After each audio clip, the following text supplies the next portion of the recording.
Tonight, more Ukrainian people are calling Saskatchewan home, and the government has signed an agreement to bring even more people fleeing the war-torn country to our province. Also, if you've been waiting for your booster dose of COVID-19 vaccine, the province has expanded eligibility to all adults. Plus, a secret garden tour in Regina with a quirky twist. This is CBC Saskatchewan News.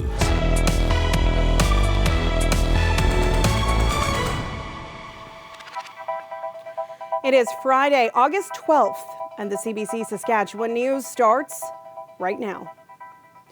Good evening, and thank you for joining us.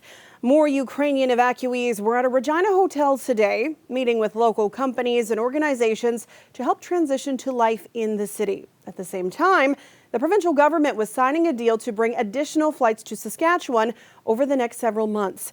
Adam Hunter has the story. Less than 48 hours after landing in Saskatchewan, Ukrainian evacuees were able to meet with a variety of local companies and organizations that will make their lives in Saskatchewan easier. When I came to Canada at first, I saw that we just been left here and no one will help us. But now I see all of this, and it's like a great. I can't explain it. 15-year-old Sofia Buryachenko arrived with her mother and younger brother on Wednesday. The grade 9 student says they initially wanted to go to Winnipeg, but were offered the flight to Regina and could not refuse. And my mom read a lot about Canada, and she really wanted to go here. So, and it's a surprise that we're here. I couldn't believe it till the last moment. On Friday, the provincial government signed an agreement with humanitarian organizations Open Arms and Solidaire, who've been coordinating and flying evacuees to Saskatchewan. The pilot and founder of Solidaire says the deal is its first with any government. 1,000 Ukrainian people will come from Warsaw, Poland to Saskatchewan by the end of March on these flights. Those helping settle Ukrainians say events like this one at the Ramada Hotel are meant to ease the transition. They're able to receive their social insurance number, set up a bank account, receive Saskatchewan health cards, driver's licenses, and find other types of resources that will assist them in setting up their daily living. This Ukrainian couple has been in Regina for the past few months. They host a weekly meetup with other Ukrainians at the Regina Public Library. We want to speak with people who stay here and want to make our own community when people can meet, can drink some coffee and speak about everything in our native language, because we shouldn't forget about where we're from, about our language, about our culture, and nowadays it's one of the most important things for us. Maria and Valentina are among the more than 1,500 Ukrainians who have arrived in Saskatchewan since the war began. They say they're happy to help those settling in Regina make the adjustment they have made. Adam Hunter, CBC News, Regina. Saskatchewan's premier says he is troubled by allegations of abuse and mistreatment at a private Saskatoon Christian school. Scott Moe spoke to media in Regina today for the first time since CBC broke the story about Legacy Christian Academy. More than 30 former students have claimed they were abused or mistreated while attending the school, formerly known as Christian Center Academy. Moe says everyone should be concerned with the case. He says he's confident changes announced by the education minister yesterday will make sure all students are protected. The regulatory changes that were made yesterday in the way of oversight, in the way of inspections, increased inspections that are going to be present in our qualified independent schools are purely focused on ensuring that we are doing everything that we can as a government to ensure the safety of our children, whichever school their parents and they choose to attend here in the province. Moe doesn't see a need to halt funding to the school as some have called for. He says it's important the province continues to give families choices for where they educate their children. Every adult in Saskatchewan will soon be able to get a second booster dose of the COVID-19 vaccine. The province announced its plans to expand eligibility for fourth shots. Starting Monday, people 18 and over will be able to get a fourth dose as long as they received their third shot at least 4 months before. Previously, only those 50 and up were eligible. Expanding the age range is welcome news for people anxiously waiting. I think I kind of shrieked happily. And then I immediately went online and checked my 2 closest pharmacies and made an appointment. Experts say protection offered by each dose is shown to weaken over time. That's why it's important to get booster doses as soon as possible to help protect against serious illness, hospitalization, and death. It may have been overcast and rainy in Regina last night, but that didn't stop a few dozen people from participating in an awareness walk. Friends, family, and supporters gathered to honor Crystal Castle. The 28-year-old disappeared 1 year ago in Prince Albert. Her remains were found 2 weeks later, about 30 kilometers away. Her father says it's important to remind everyone they're still looking for answers. Not too much has happened evidence-wise. It's unsolved. They haven't found anybody. So we're doing this for a memorial and plus awareness walk. Okay. Just hoping that somebody, if they see this, maybe will come with any kind of information, because anything would be helpful. Few details have been released, but police have confirmed that Castle's death is being investigated as a homicide. For months, we've heard horror stories of air travelers having their flights canceled. It's frustrating, but is the reasoning always accurate? Some Winnipeg travelers are accusing Air Canada of misleading passengers to avoid paying compensation. Joanne Roberts has the details. No trust in Air Canada whatsoever. Silvino Braga says he saw Air Canada staff mislead its passengers. After his flight to Winnipeg was cancelled, Braga spent Saturday night sleeping on the floor of Toronto Pearson's International Airport. In the morning, he says he and other Winnipeg passengers were shocked to hear how Air Canada planned to fly them home. Gate staff told them they would cancel a Vancouver flight and use the plane to take them to Winnipeg instead. Those Vancouver people are still there, and Air Canada announces to them that there's something wrong with their plane. We look at each other and said, wait a second, they just lied to those Vancouver people. There isn't anything wrong with the plane, they're giving it to us. Air Canada's travel app shows technical issues as the reason for the cancelled flight to Vancouver. When an airline cancels a flight for safety reasons, it's not required to compensate passengers. It's an incredibly good example of the disingenuity that Air Canada and the other airlines are showing at the moment. Travel experts and advocates say Air Canada's statement confirms they made a decision to cancel the plane, and it wasn't because of safety. They had chosen, after the aircraft was suitable to fly, to inconvenience the Vancouver passengers in order to accommodate the Winnipeg passengers. Braga says the experience for him was a painful one. From that second, when they said that to that Vancouver passengers, we said, well, wait a second. Is everything they've been telling us true or not true? We can't believe anything now. When pressed, Air Canada said in an email statement, for safety reasons, it was unable to operate all flights as scheduled, and it told so to its customers. It admitted the Toronto-Vancouver aircraft was moved to operate the Toronto-Winnipeg flight. Air Canada did not clarify whether or not it would be compensating affected Vancouver passengers when the airline chose to cancel the flight. Joanne Roberts, CBC News, Winnipeg. Those who pay their TELUS cell phone bills by credit card might soon be facing a new fee. TELUS is asking the CRTC for permission starting this fall to cover processing costs. The company says customers outside Quebec would pay an extra $2 a month. Sophia Harris explains. Been about 15 years that I've been a customer of TELUS. And Ken Hart has been pretty happy with his TELUS wireless service, but he believes the telecom's proposal to charge customers a 1.5% fee when paying by credit card is a terrible idea. It's a money grab. Well, I think that they're actually going to be shooting themselves in the foot because of the really terrible PR that this is going to cause. If TELUS gets the green light from the CRTC, it wants to start charging the fee come mid-October. The telecom says the fee will help cover costs for processing credit card payments and that the average charge to affected customers will be around $2 a month. It is not surprising to see these companies, trying to nickel and dime us. This telecom critic says Canadians pay some of the highest wireless rates in the world, so an added fee is unacceptable. This is just another way to raise our bills through shady practices in extra fees, in adding things on top so that we are paying even more. TELUS's proposal is already facing stiff opposition. Hundreds of Canadians have submitted online complaints to the CRTC. And it's not just TELUS customers sounding the alarm bell. This restaurant and catering business owner has a wireless plan with Rogers for 6 phones for employees. He worries if TELUS gets to charge the fee, Rogers will follow suit, which would mean an extra $5 each month.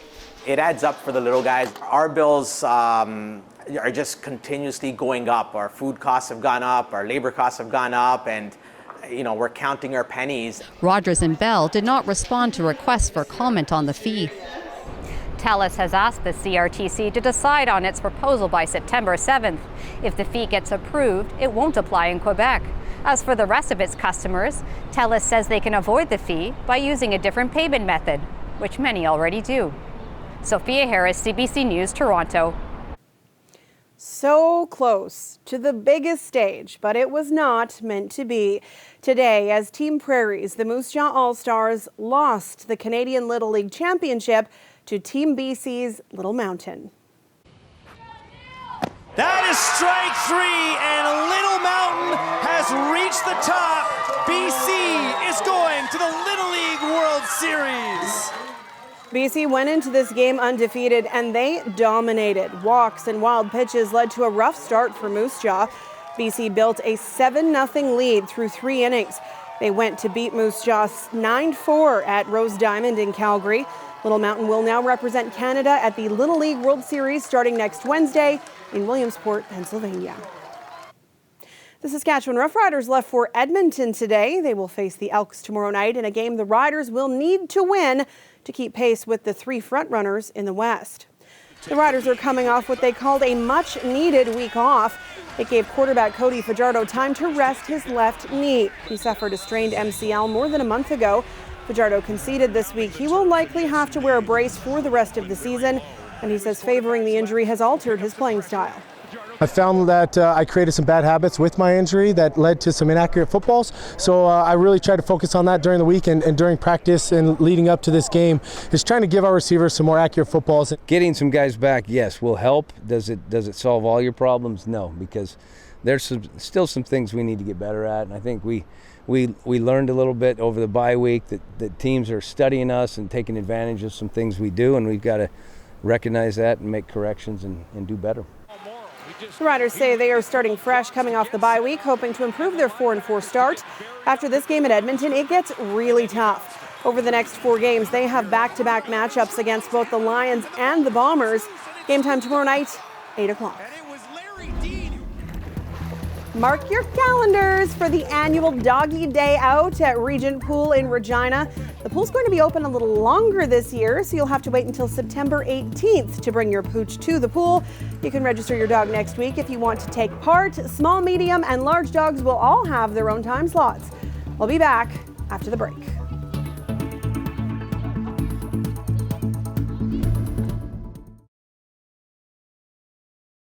This weather update is brought to you by Capital Ford Lincoln, making back to busy easy.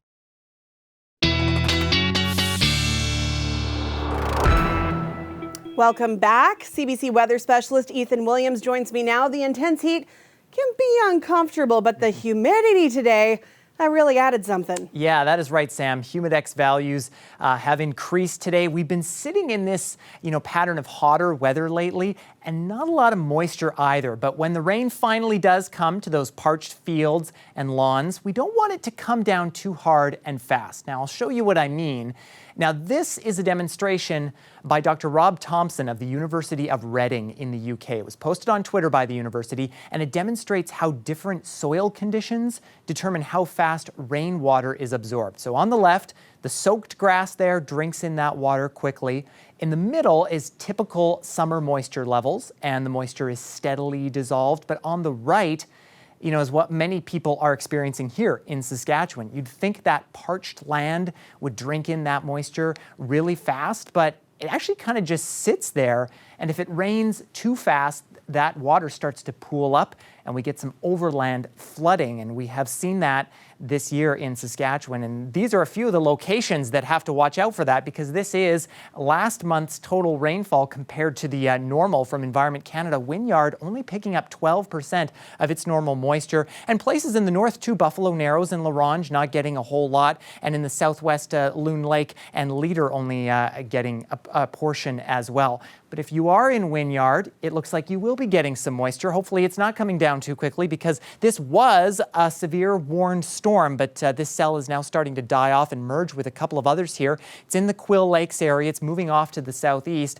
and we do have that area under a severe thunderstorm watch, as well as the Kamsack, Kenora, and Yorkton, Melville areas, and in the southwest as well. Swift Current, Maple Creek, Shaunavon, Leader, Gull Lake. And keep in mind that there are also heat warnings in that extreme southwest corner as well. And the heat warnings are in place because it is still very hot in that southwest corner, and it looks like things are going to stay that way for the next little while. Close to 30 degrees at this point. A little cooler as you work your way east from there, where we are sitting around 25 degrees. Now, as we go into next week, that ridge of high pressure stays in place, and it looks like a lot of us are going to be experiencing kind of this prolonged heat event, and it spreads throughout much of Western Canada. But for the weekend, for this evening, it looks like we are going to be seeing those showers and thunderstorms overnight in the south. We get to tomorrow, and there is another chance of some severe storms in south and central. And then Sunday, it looks like another system is going to be moving in, and this will be bringing some showers and some cloudy conditions to the Churchill region and the far north of the province. And this is a look at tomorrow's severe risk. This is effective noon tomorrow until midnight on Sunday, and places like Saskatoon, Regina, down toward Weyburn, Estevan, Lloydminster, Prince Albert looking for some isolated storms, 90 to 100 kilometer an hour gusts, and some ping pong to nickel sized, or rather dime to ping pong ball sized hail could be in some isolated storms tomorrow. And outside of some strong wind gusts with those, it looks like we will generally see gusts between maybe 30 and 50 kilometers an hour tomorrow. A bit of a breezier day, and then things are looking about the same as we head into Sunday as well. Now, for the next 7 days in Regina, outside of those showers tomorrow and those wind gusts, temperatures do start to pick up, and we are looking to be just under 30 degrees. The western side of the province probably going to be seeing the heat the most next week, but very dry conditions. And look at those humidex values hanging around the mid-30s. In Saskatoon, again, showers and storms possible Saturday, maybe an isolated shower on Sunday as well. Humidex values staying quite warm for you as well. Temperatures near 30 degrees, a very warm, dry conditions. And you know, Sam, they call these the dog days of summer. We just saw some dogs before the commercial break there, but I think they're going to need access to that pool a little earlier, because it is going to be hot. I think they're going to have to fight their owners for the doggy pools if it stays this hot for this long. That's right. They should go in together, have a human and dog splash day in there, I think. That sounds like a TikTok video. Thanks, Ethan. You bet. Check out this dramatic video out of California of a firenado. Higher temperatures and turbulent winds formed the alarming blaze. Firenados, also known as fire devils, are caused when hot, dry air mixes with fire. Over 200 firefighters were called to deal with the brush fire after it had spread over 60 hectares. But no structures were damaged in the fire. We'll be back after the break.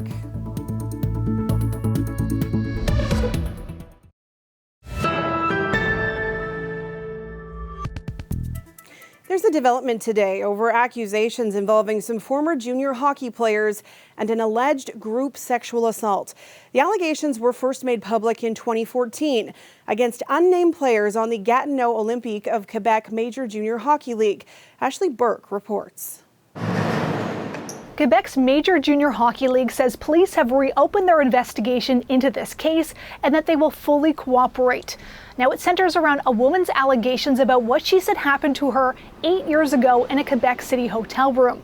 Back then, she told Le Soleil newspaper that 3 hockey players from the Gatineau Olympics team held her down and sexually assaulted her, and that a 4th player allegedly sexually assaulted her in the hotel bathroom. The newspaper reported that one of the players told her it was an initiation. She later attempted suicide after receiving threatening and harassing messages from the players, she told the newspaper. The allegations have not been proven in court. Police closed the case in 2015 without laying criminal charges, but are now reviewing their work.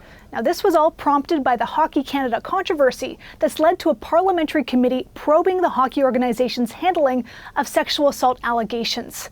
In this case, with the Gatineau Olympic players, it was a Bloc Québécois MP who requested police reopen the investigation. This is the third case where allegations of group sexual assault by junior hockey players are being reviewed or reopened. Ashley Burke, CBC News, Ottawa.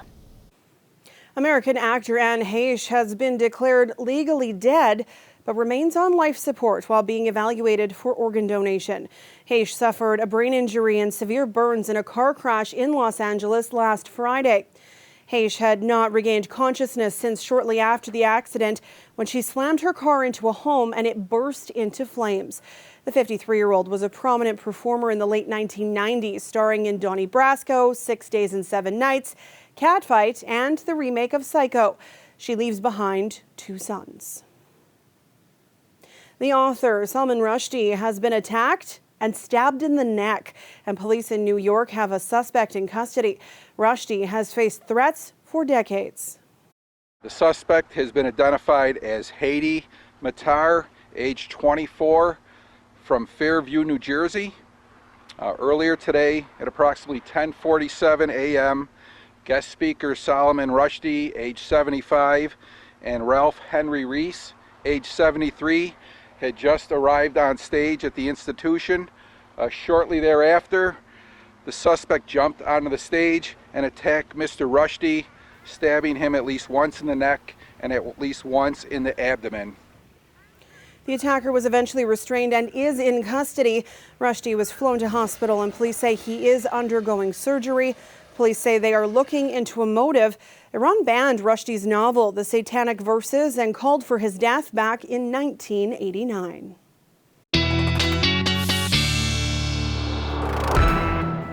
The weekend is upon us, and Ethan is back with one last look at tonight's weather. And after that chance of showers and thunderstorms drops off overnight, Sam, we are waking up to 20 degrees already in Regina, some sun and cloud, southeast winds just under 30 kilometers an hour. The noon hour will be at 26. Keep in mind, of course, as always, that humidex is going to make things feel a lot warmer. Winds will be a tad gusty there, up to 45 kilometers an hour as that sun and cloud sticks around. How about an identical forecast for Saskatoon, or almost 20 degrees at 8 a.m. Southeast winds a little less breezy than in Regina. Chance of showers and thunderstorms starts to build in at the noon hour. In Saskatoon will be at 27 degrees. And keep in mind, Regina, you could see those later in the afternoon as well. Now, if you're heading down to the Connexus Arts Centre in Wascana Park in Regina this evening for Shake the Lake, April Wine takes the stage at 8:45, 23 under some mostly clear skies, nice light winds.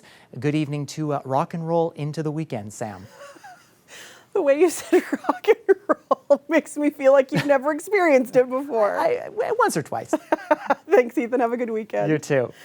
Before we leave you, if you love gardening and dance, there is something for you this weekend. After a 2-year absence, the Secret Gardens Tour is back in Regina. The event is put on by New Dance Horizons and will feature 5 spectacular secret gardens this year. The gardens are both in public and private spaces, and people can linger in them for as long as they like.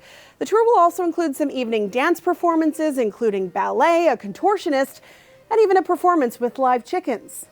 In addition to the garden tour, we have a summer stage series, so with each ticket, you get a choice of one of 3 incredible shows, and the show features performers from across the globe.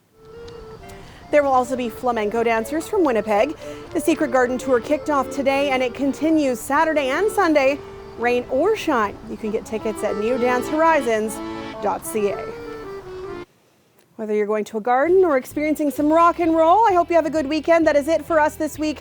For news anytime, you can head to our website, cbc.ca/sask, or you can subscribe to the CBC Saskatchewan YouTube channel. Glenn and Ethan are back with more at 11. Thanks for watching, and have a great weekend.